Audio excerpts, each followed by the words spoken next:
botadde bakasata ako kakati ne tulabanga ate tebakyaliwo ngaffe kitukakatako okubuuza tate munnange ekisooka Abitex promotion nsooka kwagala kyenkola ate ebintu mbikola n'abakwano bange kasita mukwano guvaawo sifa ku ssente mmeka ze mba ngenda kufiirwa ŋŋendera ku nnono yange njagala nnyo discipline njagala nnyo abantu abalina empisa njagala nnyo abantu abawa ekitiibwa abawagizi kasita ebyo bivaawo mba nja kukuza ebbali ngene n'ebitambula ekisooka nkola byenjagala era siri nnyo after money nti bono baavaawo nfudde nedda bandange balamusizza bassebo ne banya abali ku BBS ndi musanyufu nnyo okubeera wano nja kwebaza Katonda ekisookera ddala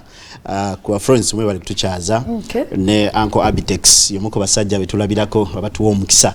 naye nga ndi musanyufu nnyo nze niwe Jovan ndi munamawulire ndi event planner wa gospel ate nga managing era abayimbi side zeyo ndi musanyufu okubeera wano awo wennyini we tugenda okubeera nga tutandikira ebivvulu bingi bibaddewo omwaka 2022 ebikoleddwa ebyayimba ennyimba zetuyita ez'ensi n'ezo abayimba ennyimba eza gospel twalaba concert ya Pastor Wilson Bugembe yali ku Africana tukkiriza nti yakola bulungi yafuna abantu naye oluvannyuma lwa sheeyo okuggwa bingi byavaayo okuva mu ba pastor abenjawulo mu balokole okutwaliza wamu balokole okutwa exactly kye kigambo ekituufu okuva mu balokole okutwaliza wamu ng'ekimu ebimu ku ebyo byali byogerwa Bugembe yakoze ekivvulu ekisookera ddala venue tebagitegera bulungi ekyokubiri abayimbi abayimbye ku kivvulu ky'omulokole tebabategera bulungi ndoza bo bali basuubira balokole strictly etuva ku ekyo abantu banywa omwenge ku kivvulu kya pastor ne tuva ku ekyo twalabako Maama Fiina najja nafuwa mu ssente Maama Fiina bamanyi ngo mukwano gwa Abitex omusamize amba ewafe bamuyita girlfriend wa Abitex najja nafuwa pastor ssente oba pastor wo yafukamira n'okufukamira ndoza stage yali teyafukamira ko bamukwata bubi stage yali waggulu nga Maama Fiina ali wansi so nga tayinange yava mu balokole byebyo kakati fe bwe tudde no netwebuuza omulokole nga naakola concert biki byalina okuteeka into consideration biki byalina kinkoze bulungi kwefu jangu Adamu andetere microphone biki byalina okuteeka mu nkola biki byalina okutunuulira bantu ki balina okuyimbisa wawa atalina kusukka ngenda kutandikira ebintu biringa bibiri oba bisatu ekisooka bw'otunuulira gospel music nga music okuviira ddala kuba kitaffe abatu groominga mu kanisa ojja ogoberera line eyo nti abasinga gospel music bagitunuulira ku side eri eya ministry kakati twajja ne tufunamu ate ekya business side ntosobola kuteeka business n'ogijja mu gospel nti bw'omala okuyimba gospel tugiyita ministry omaze okuweereza byonna side ya business kitegeeza nti tuba tuyingidde mu bivvulu concerts n'ebirala so sanso kulaba nkokwefu wewa okay kale side zino zonna bw'okitunuulira olabira ddala nga ku side ya business bwetwogera ku kivvulu kya Pastor Wilson Bugembe kyali ku Hotel Africana nze ndowooza veni tebagirinaako mu mutawaana naye enteekateeka of course being a pastor omulokole ne wanga toli pastor ekyokubanga oli mulokole so kyo kyennyini kikuzaayo eri ng'olina ebintu by'olina okukola nga bisigala mu layini yo ng'omulokole era ng'omusumba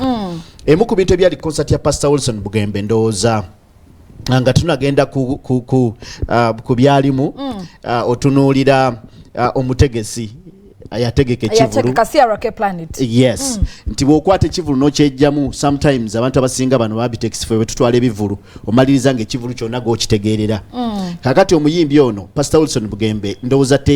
teyannyonnyola banno abategesi ye ng'omuntu ne waava n'abantu be betuyita abantu b'ekkanisa biki byeyagala kyendowooza nti Pastor Wilson Bugembe yakisubwa yakibuusa amaaso ndowooza n'alowooza nti olwokuba bamanyi nti pastor buli kimu kigenda kutambula bulungi ekyokubi kyolina okumanya Florence nti abalokole beesitala nnyo just okwambala okujja ng'oyambadde empale erimu kano kisobola omugaana okudda ku concert yo nikimuganira ddala so abalokole beesitala nnyo kakati ate ebyalimu ng'oggyeko obwokwesitala obutono ne biba bingi kyova olaba nti abantu abasinga bakwata ekivulu kya Wilson Bugembe ne bagamba nti eyakikola yali musumba but it was not a gospel concert ebyesitaza ebimu ku byewalaba byebiriwa ekisooka omwenge okusanga omwenge ng'abantu bagugabula kyere newankubadde oli mu hotel kubanga bw'osasula venue kitegeeza nti ogi-owninze pastor alina abafanzi abanyumirwa music we nga si balokole naye nga bamanyi tebawagira musumba ya good kati ekyo kyokka olw'olumu bw'otanywa mwenge concert ya Pastor Wilson Bugembe tosobola gunywa nkya oba ng'ovuddewo lwaki era oyagala gunywera ku concert ya Pastor Wilson Bugembe tuyinza obutakiteeka ku ye ng'omuntu naye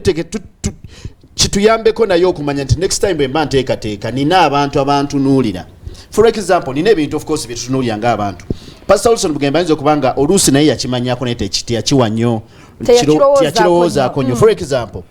imagine bw'olokoka ffe abali mu balokole eri tulina ebintu bye twejjako okugenda mu mabaala okugenda naye akati bw'osanga pasita yennyini nga ku peegi ye akeera ku makya n'akulangira naga tugende gundi ali mu kirabu gindi tugende tumuwagire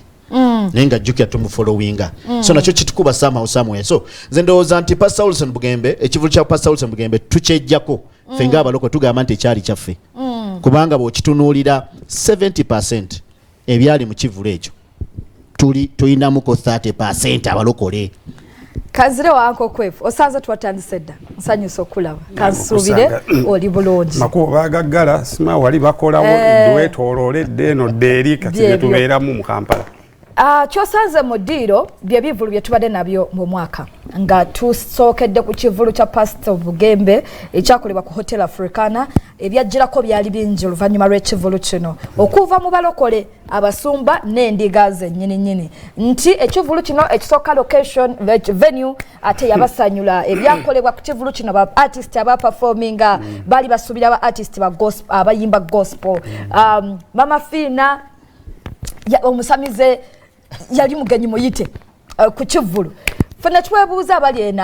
abatali balokole oba abalaba abulabire tulengera nitugamba okay omulokole oba pastor oba omuyimbi wa gospel ng'anaategeka ekivulu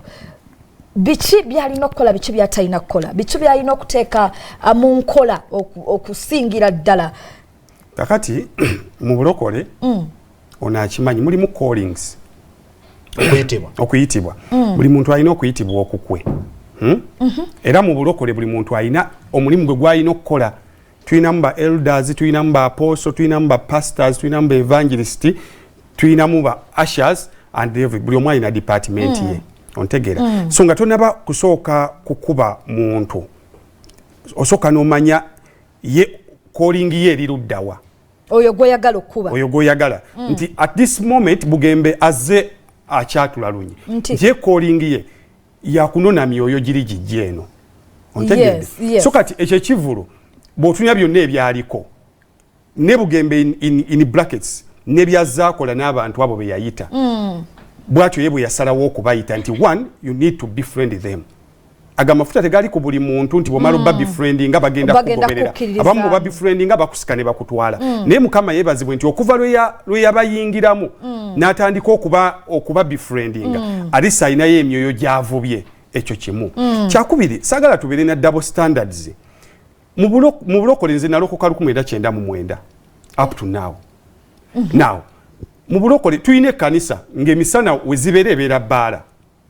ekiro we ebeera bbaala emisana ne bagikyusa n'ebeera ekkanisa